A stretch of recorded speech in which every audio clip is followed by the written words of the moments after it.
Hola, ¿cómo estás? Mi nombre es Cecilia García Robles, soy la fundadora y directora de las escuelas Astropsicológica y Astroconstelaciones, donde con mi equipo brindamos formaciones en astrología psicológica, astrogenealogía y muchas disciplinas más. Te dejo con el podcast del día de hoy.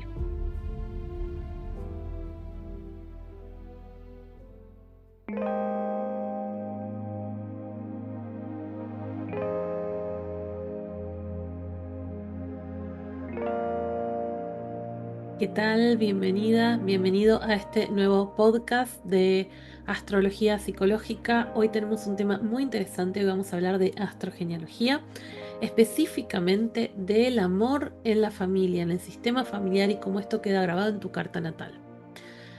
Entonces, ¿qué es la astrogenealogía para aquellos que no conocen esta herramienta? La astrogenealogía es el abordaje de las experiencias transgeneracionales y sistémicas a través de la carta natal. O sea, nuestra propia carta natal podemos ver cuáles son esas vivencias que quedan grabadas de aquello que ocurrió en nuestra familia, que le pudo haber ocurrido a nuestros padres, a abuelos, tíos, o de las experiencias capaz que yo viví en el seno de mi familia durante la infancia, o incluso las experiencias intrauterinas. Todo esto abarca la astrogenealogía.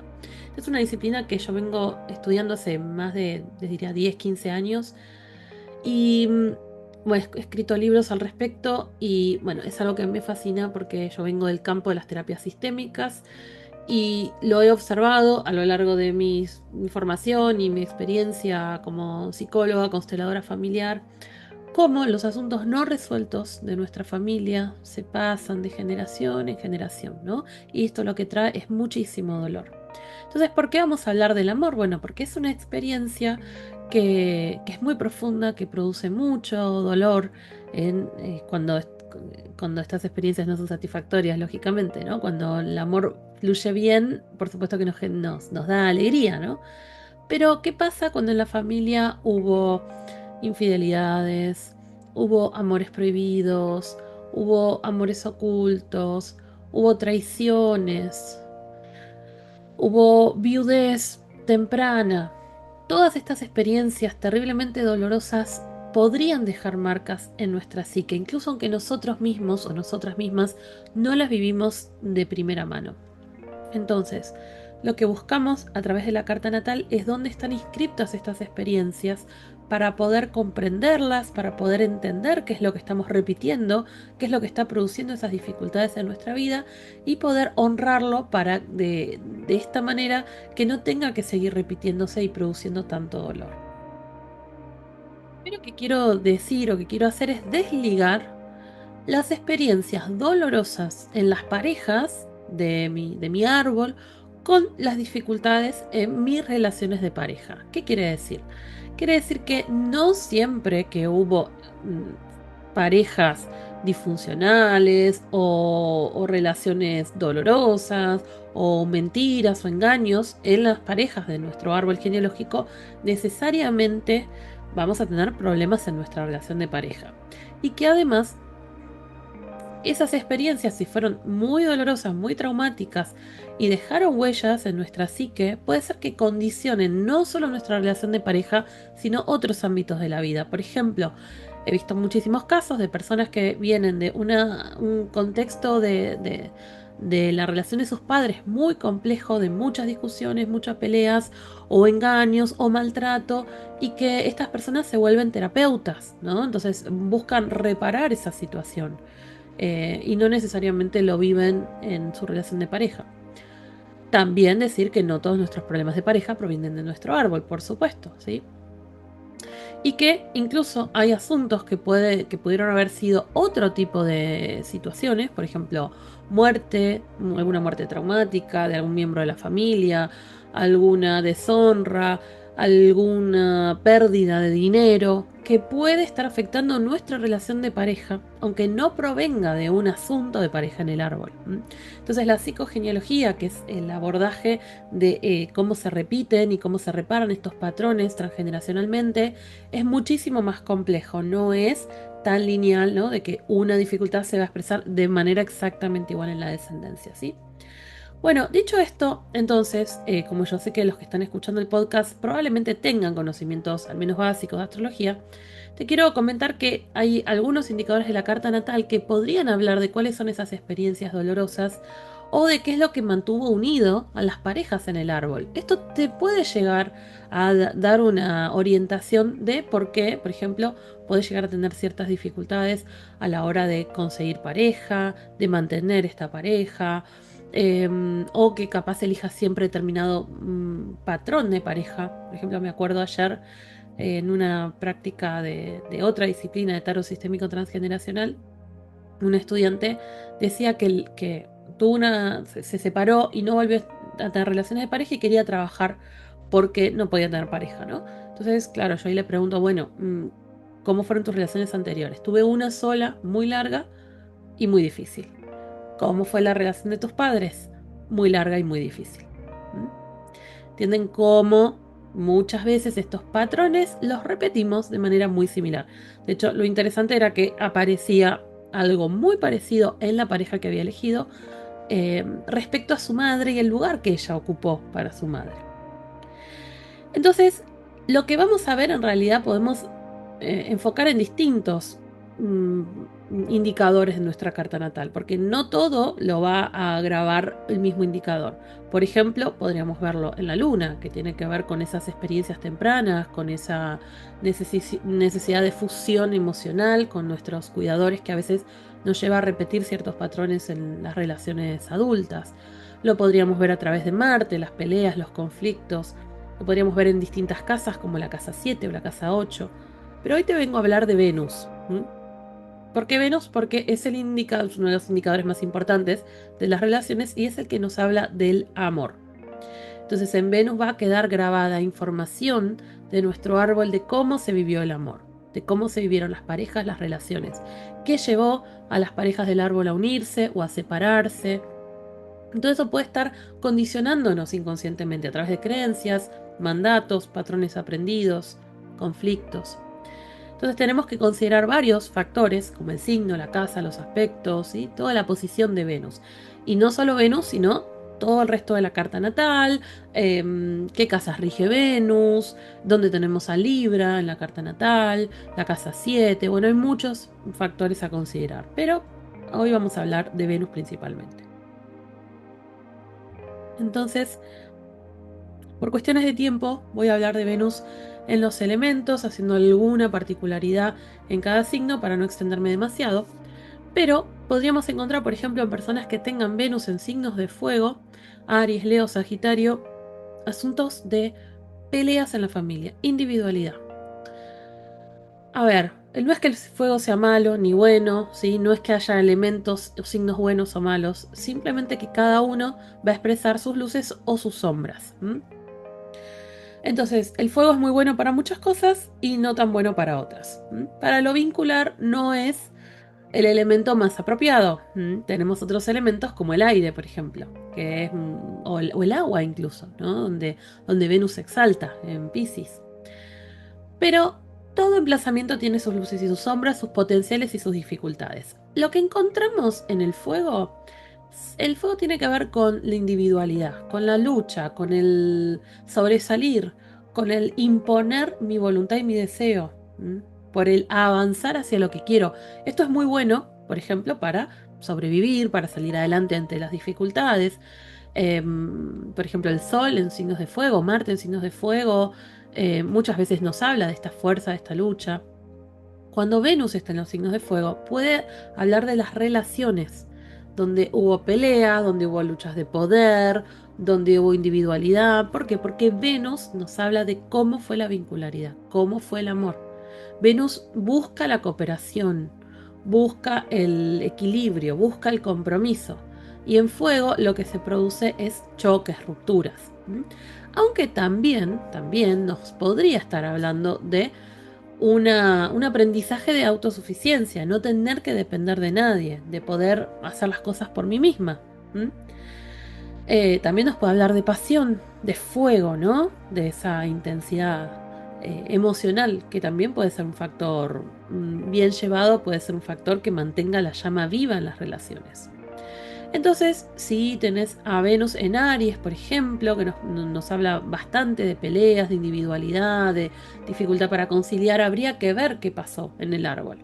Cómo fue la relación de mamá y papá. Muchas veces encontramos de que una madre sola, que crió sola, o de que no podía contar con la pareja. En Leo podría hablar de capaz personas en las relaciones que fueron el centro de escena. Por ejemplo, yo he visto árboles con personas famosas o muy reconocidas o que tenían una vida relativamente pública o de lucha de poder, luchas de ego, ¿no? Que pueden llegar a traer estas dificultades. En Sagitario podría estar hablando de peleas por asuntos ideológicos, por ideales, por cuestiones religiosas, o también ancestros que han quedado, parejas que han quedado divididas, ¿no? Que han tenido que emigrar y que quedaron en el pasado, ¿no? Venus en signos de tierra. Venus, cuando está en Tauro, en Virgo o en Capricornio, nos va a estar hablando más bien de las relaciones en el árbol que fueron, que estuvieron al servicio de la supervivencia básica. Puede ser que parejas armadas, parejas ya em, establecidas por los padres, ¿no? Acuerdos, puedo hablar de mandatos, me caso porque tengo que. ¿Mm? Puede hablar de matrimonios que se producen por conveniencia o por necesidad económica. Por ejemplo, la abuela se casó porque era pobre. O que la pareja ayudó a mantener la estabilidad en la familia. Entonces, a veces la dificultad que tiene la Tierra es la dificultad para conectar con el afecto, con la sensibilidad, con la entrega, con el disfrute, especialmente en Virgo y en Capricornio, no tanto en Tauro. Aunque también lo que tenemos que resaltar de positivo, porque no hay bueno o malo en astrología, es que son parejas en general estables. Son parejas que duran mucho, son parejas donde hay mucha responsabilidad afectiva, mucho compromiso. En Tauro, por ejemplo, lo que puede haber es un tema económico, ¿no? Una necesidad de que de que la pareja haya ayudado a la supervivencia económica, ¿no? Entonces cuesta el cambio en esa Venus en Tauro. Y esto, aunque pudo haber ocurrido en generaciones anteriores, la persona que porta esa Venus en Tauro, hombre, mujer, no importa, el portador, la portadora de esa Venus en Tauro lo puede sentir, ¿no? Puede decir, ay, me cuesta cambiar, ya mi relación de pareja ya no funciona, pero me cuesta soltarla. Entonces hay que ver si no hay una creencia del pasado, de que no te separes porque al menos tenés para comer. ¿Mm? En Virgo suele haber, un Virgo y Capricornio suele haber como distancia muchas veces, ¿no? Emocional. En Virgo lo que vamos a encontrar un poquito más es el servicio, parejas que cuidaron de enfermos. De la crítica en la pareja, del juicio, ¿sí? Y en Capricornio lo que solemos encontrar son parejas de avanzada edad o de mucha diferencia de edad o de frialdad, obligación, ¿sí? Aunque como dije, también nos va a hablar de responsabilidad. Por ejemplo, en Virgo nos va a hablar de entrega y de servicio. O sea, no es que hay bueno o malo, eso me interesa que quede claro, que me estoy centrando en las experiencias más difíciles para que podamos hacer esa relación entre mi dificultad actual en las relaciones y de qué experiencias del árbol me podría estar hablando. Siguiendo con el aire, Venus en Géminis, en Libra o en Acuario, lo que nos puede traer como dificultad para la portadora de esa Venus es que pudo haber ocurrido en la familia alguna desconexión. Entonces, si yo tengo Venus en signos de aire, capaz me cuesta lo vincular, capaz tiendo a poner distancia, o capaz las relaciones las vivo de una manera un poco fría, un poco desconectada, porque en el árbol capaz hubo cortes, hubo desconexiones o hubo mucha una tendencia a, a quedarse muy en lo mental y a desconectar de lo emocional.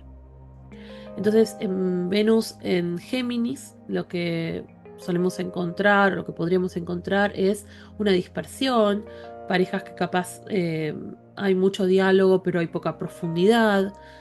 aunque también nos ayuda a disfrutar de las relaciones a través del intercambio, el aprendizaje, de la charla, ¿no? En Venus en Libra suele haber una necesidad muy grande de relación, muchas veces por el que dirán, muchas veces por la convención social y en ocasiones lo que podemos encontrar es un apego, una dependencia emocional, ¿sí? Em, una dificultad, ¿no? Para justamente lo que nos trae el fuego, que es la individualidad. Entonces, en Venus en Libra puede haber un mandato de que la pareja es lo más importante. Y en Acuario suelen haber historias de parejas distintas a las heteronormativas, a las socialmente aceptadas. Nos encontramos parejas raras, de distintas etnias, de distintas edades, de distintos estatus socioeconómico, o a veces exclusiones por temas de pareja. En Venus, en signos de agua, bueno, perdón, no dije cuál sería el talento de Venus en signos de aire, que no es cosa menor. Cuando tenemos Venus en signos de aire en general, las relaciones se viven con más liviandad, con menos dramatismo, con menos rabia, con menos enojos, ¿sí? Y la Venus en signos de agua, que son en Cáncer, en Escorpio o en Piscis, es el emplazamiento de mayor sensibilidad, de mayor entrega, de mayor empatía, pero también donde pueden vivirse las situaciones más dramáticas, más tristes, más exageradas, de fusiones afectivas donde me pierdo en el otro. Entonces habría que ver en la familia qué pasó, porque a veces nos habla de experiencias traumáticas, si hubo alguien en el árbol que se fusionó tanto, que se perdió a sí mismo, que hubo mucho sacrificio por las relaciones. Por ejemplo, en Cáncer hay todo un tema de que la familia es lo primero, entonces a veces la relación se establece para cuidar a la familia y se mantiene por una cuestión de tradición. En Escorpio suele haber conflicto, tensión, celos, dramatismo, viudez. Y en Piscis lo que nos podemos encontrar es un caos, una confusión muy grande, una tendencia a la fusión absoluta, ¿no? Al perderme en las relaciones. Aunque como dije también, las relaciones suelen vivirse con mucha empatía y sensibilidad. Entonces, para ir cerrando este podcast, y espero que te haya resultado interesante estos conocimientos, contarte también que, como todos los años, ya es mi octavo año dictando la formación de astrogenealogía.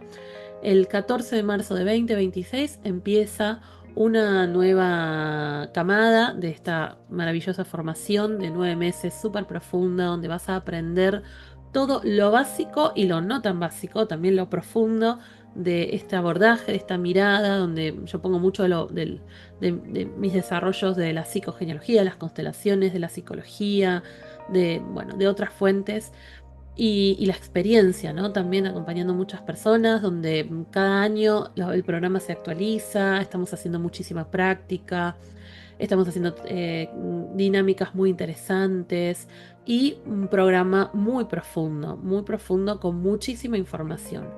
Entonces, si te querés anotar, puedes ingresar en astroconstelaciones.com o escribir a info@astroconstelaciones.com y te enviamos el programa y te enviamos toda la información. Como te decía, ¿cómo trabajar estas lealtades? Bueno, hay mucho que se puede hacer para trabajarlo.